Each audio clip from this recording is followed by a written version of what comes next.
નમસ્કાર. ચાલો આજે એક ખૂબ જ રસપ્રદ સવાલથી શરૂઆત કરીએ. આપણી આસપાસ જે કંઈ પણ છે એ આખરે શેનું બનેલું છે? આજે આપણે આ જ રહસ્યમય દુનિયાની સફર કરવાના છીએ. ક્યારેય વિચાર આવ્યો છે કે જે ખુરશી પર આપણે બેઠા છીએ, જે પાણી આપણે પીએ છીએ, અરે જે હવામાં આપણે શ્વાસ લઈએ છીએ, એ બધું શેનું બનેલું છે? આ એવો સવાલ છે જેણે સદીઓથી માણસને વિચારતો કરી દીધો છે. તો વૈજ્ઞાનિકો આ બધી વસ્તુઓને છે ને એક જ નામથી બોલાવે છે, દ્રવ્ય. એટલે કે એવી કોઈ પણ વસ્તુ જેને દળ હોય અને જે જગ્યા રોકે એ દ્રવ્ય છે. પ્રાચીન સમયના ફિલોસોફરથી લઈને આજના વૈજ્ઞાનિકો સુધી બધા જ આ દ્રવ્યના રહસ્યને સમજવાનો પ્રયત્ન કરતા રહ્યા છે. તો આ આખી સફરમાં આપણે શું શું જાણવાના છીએ? ચાલો ફટાફટ જોઈ લઈએ. પહેલાં તો દ્રવ્ય શેનું બનેલું છે? પછી એના કણોની ખાસિયતો શું છે? એની 3 અવસ્થાઓ કઈ છે? અને છેલ્લે આ અવસ્થાઓ એકબીજામાં બદલાય કેવી રીતે? તો રેડી છો? ચાલો સૌથી પહેલાં અને સૌથી મોટા રહસ્ય પરથી પડદો ઉઠાવીએ. આખરે આ દ્રવ્ય બનેલું છે શેનું? ખબર છે, ઘણા લાંબા સમય સુધી વૈજ્ઞાનિકોમાં 2 અલગ અલગ માન્યતાઓ હતી. કેટલાક માનતા હતા કે દ્રવ્ય લાકડાના ટુકડા જેવું સળંગ હોય છે, જ્યારે બીજા કહેતા હતા ના, એ તો રેતીના દાણાની જેમ નાના નાના કણોથી બનેલું છે. આ એક મોટી ચર્ચા હતી. આ સવાલનો જવાબ શોધવા માટે ચાલો એકદમ સિમ્પલ પણ જોરદાર પ્રયોગ જોઈએ. આના માટે આપણને બસ થોડું પાણી અને પોટેશિયમ પરમેંગનેટના અમુક દાણા જોઈશે. માની લો કે આપણી પાસે એક ગ્લાસમાં 100 મિલીલીટર જેટલું પાણી છે. હવે એમાં આપણે પોટેશિયમ પરમેંગનેટના ફક્ત 2-3 નાના નાના દાણા નાખીએ છીએ. હવે ધ્યાનથી જોવાનું છે કે શું થાય છે. અને તમે જોશો કે આખું પાણી ધીમે ધીમે ગુલાબી થઈ ગયું. પણ આવું થયું કઈ રીતે? આ તો ત્યારે જ શક્ય બને જ્યારે એ નાનકડા દાણા લાખો સૂક્ષ્મ કણોથી બનેલા હોય. આ કણો એટલા નાના છે કે આપણે નરી આંખે જોઈ પણ શકતા નથી.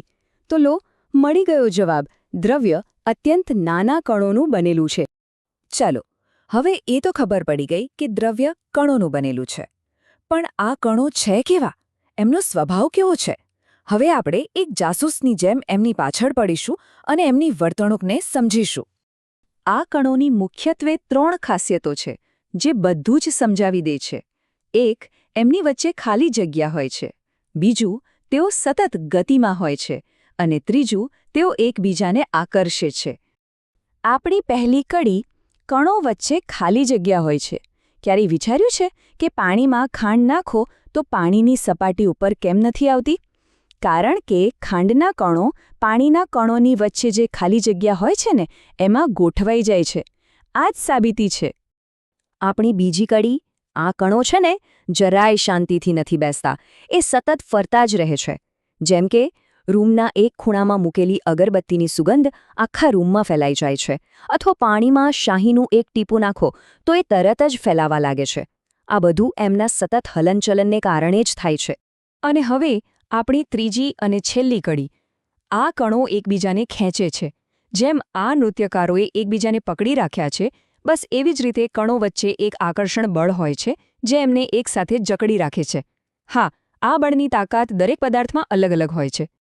ઓકે, તો આપણી પાસે 3 કડીઓ છે.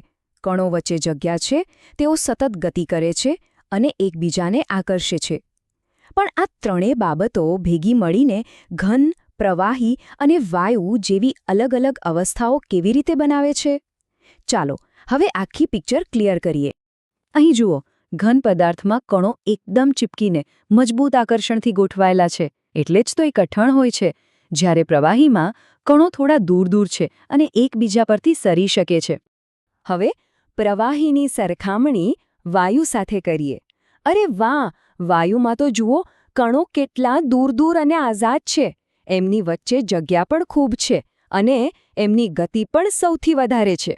કણોની આ અલગ અલગ ગોઠવણને કારણે જ આપણને એમના ગુણધર્મોમાં આટલો મોટો ફરક જોવા મળે છે.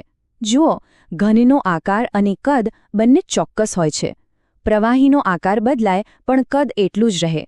અને વાયુનું તો કંઈ જ નક્કી નહીં, ન આકાર કે ન કદ. એટલે જ તો ગેસને આપણે આસાનીથી દબાવી શકીએ છીએ. પણ શું દ્રવ્ય હંમેશા એક જ અવસ્થામાં રહે છે? ના ભાઈ ના, એ તો જાદુગર જેવું છે. પોતાની અવસ્થા બદલી શકે છે. ચાલો જોઈએ કે આ મહાન પરિવર્તન થાય છે કેવી રીતે. તો સવાલ એ છે કે શું આપણે તાપમાન કે દબાણ બદલીને દ્રવ્યની અવસ્થા બદલી શકીએ? અને જવાબ છે હા, બિલકુલ. આ ચિત્ર છે ને એ દ્રવ્યના રૂપાંતરણનો એક આખો નકશો છે. એ બતાવે છે કે ગરમી આપવાથી બરફ પાણી બને છે અને પાણી વરાળ. અને આખી પ્રક્રિયા ઊંધી પણ થઈ શકે છે. ઠંડુ પાડો એટલે વરાળનું પાણી અને પાણીનો બરફ બની જાય. ચલો એક શબ્દ સમજીએ, ગલનબિંદુ. આ એ તાપમાન છે જ્યાં કોઈ ઘન પદાર્થ પીગળીને પ્રવાહી બનવાનું શરૂ કરે છે. જેમ કે બરફ માટે આ તાપમાન છે 0 ડિગ્રી સેલ્સિયસ. આ તાપમાને કણોને એટલી બધી ઊર્જા મળી જાય છે કે તેઓ પોતાનું સ્થાન છોડીને હરવા ફરવા લાગે છે. એવી જ રીતે છે ઉત્કલન બિંદુ. આ એ તાપમાન છે જ્યાં પ્રવાહી ઉકળવાનું શરૂ કરી દે છે અને વાયુમાં ફેરવાય છે. પાણી માટે આ તાપમાન છે 100 ડિગ્રી સેલ્સિયસ. આ તાપમાને કણો એટલા શક્તિશાળી બની જાય છે કે તેઓ પ્રવાહીની સપાટી છોડીને હવામાં ઉડી જાય છે. તો આ આખી વાતનો સાર શું છે? એ જ કે આપણી આસપાસની દરેક વસ્તુ બસ એક જ જેવા નાના નાના ગતિ કરતા કણોથી બનેલી છે. ફક્ત એમની વર્તણૂક અલગ અલગ અવસ્થામાં અલગ અલગ હોય છે. પથ્થર હોય કે હવા, બધું જ આ કણોની જ રમત છે. અને છેલ્લે એક વિચાર જે તમને વિચારતા કરી દેશે. જો બધું જ કણો અને એમની વચ્ચેની ખાલી જગ્યાથી બનેલું છે, તો શું આપણે ક્યારેય કોઈ વસ્તુને ખરેખર અડી શકીએ છીએ? આ રસપ્રદ સવાલ સાથે આજની આપણી સફર અહીં પૂરી થાય છે. વિચારતા રહેજો.